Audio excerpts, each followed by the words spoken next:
o coração de pedra e a chuva inesperada. A fé de um homem estava morta, enterrada sob o peso da perda, até que uma voz nas margens da Galileia prometeu fazer chover no deserto da sua alma.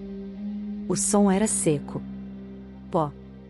Cada batida do martelo de Abner no cinzel era um eco do deserto que ele carregava dentro do peito, um ritmo surdo que marcava os dias desde que Lia e o pequeno Samuel se foram. O ar da oficina, denso com o pó fino de calcário, grudava na garganta, cobria tudo com uma película cinzenta, uma mortalha. Ele era um canteiro, um homem que dobrava a rocha à sua vontade, mas o seu próprio coração se tornara uma pedra que ele não conseguia quebrar, nem mesmo arranhar. As suas mãos, um mapa de calos e cortes antigos, sabiam como encontrar a veia fraca de um bloco de pedra, como forçar a fratura, como polir a aspereza até que a superfície ficasse lisa como água parada.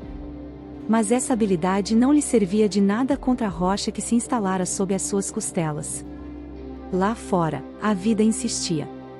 Zumbidos de conversas sobre um novo mestre, um carpinteiro de Nazaré, chegavam com o vento quente.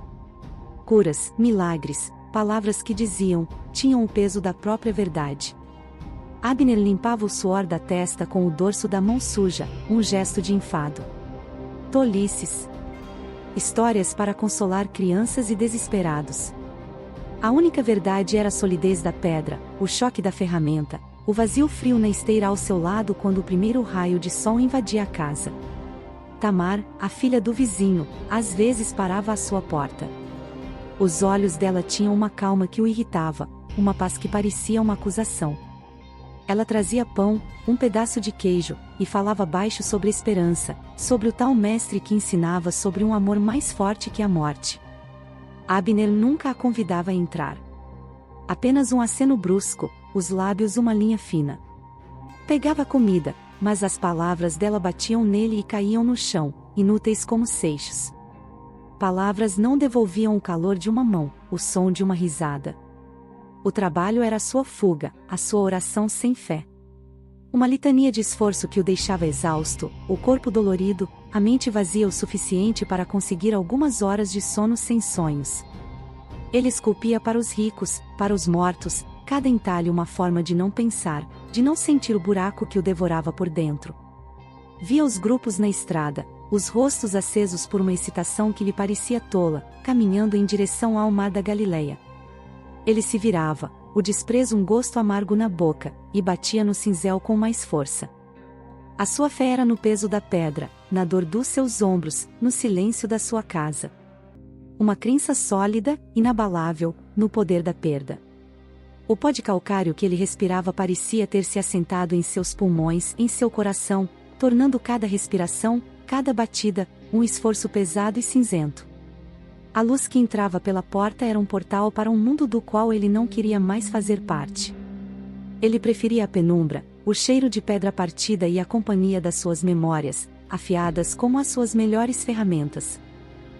O verão chegou como um castigo. O sol não era mais uma bigorna, era um martelo esmigalhando a terra, abrindo fendas no chão dos campos. O riacho virou uma cicatriz de lama e depois de pedras secas. O poço, o coração da aldeia, começou a falhar.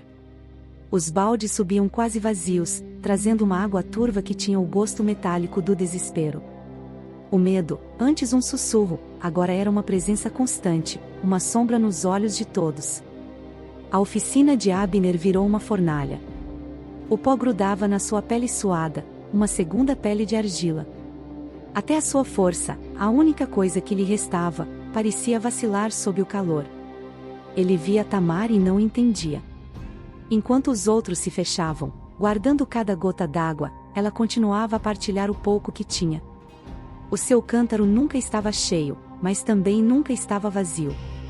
Ela dizia que o mestre ensinava a olhar para os lírios, que não trabalham e mesmo assim se vestem de glória.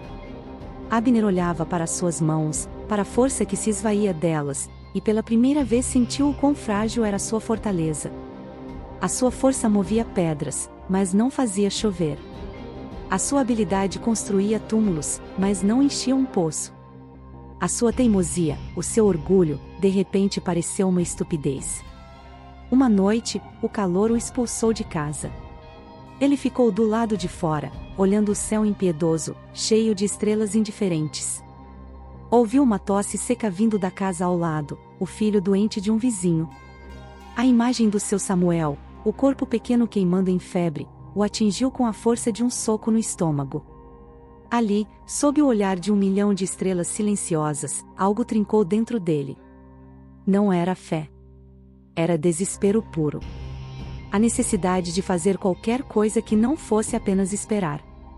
Na manhã seguinte, sem uma palavra, ele largou as ferramentas. Pegou um pedaço de pão seco, uma pele de água quase vazia, e começou a andar para o leste, em direção ao mar. A caminhada era uma punição. A poeira subia, sufocante, entrando nos olhos, na boca.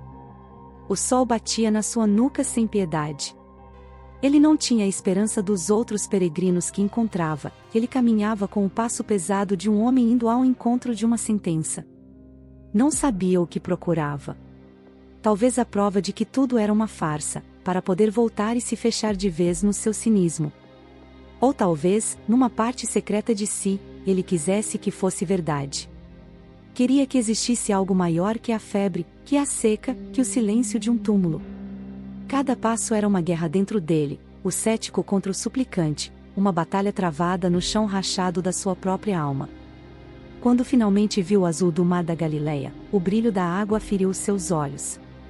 Uma multidão se espremia na margem, um mar de gente virada para um pequeno barco de pesca. De pé no barco, um homem falava. A voz dele era calma, e mesmo à distância, por sobre o murmúrio das ondas, ela chegava até Abner. Ele não se aproximou. Ficou para trás, encostado numa rocha, um estranho no meio daquela festa de fé. O cansaço da jornada pesava em cada músculo. Ele apenas observou os rostos na multidão, pescadores de pele curtida, mulheres com crianças, alguns fariseus de nariz em pé. Havia esperança ali, mas também havia dor, doença, a mesma exaustão que ele sentia. Eram pessoas como ele, esmagadas pela vida. Aos poucos, a voz do homem no barco ficou mais nítida. Ele não gritava. Falava de coisas simples. Sementes de mostarda. Tesouros em campos. Redes de pesca. Imagens que Abner, o artesão, entendia. Não falava de vingança ou fogo, mas de perdão, de encontrar força na fraqueza. As palavras não eram martelos tentando quebrar a sua defesa. Eram como água fina, se infiltrando nas rachaduras da sua alma seca.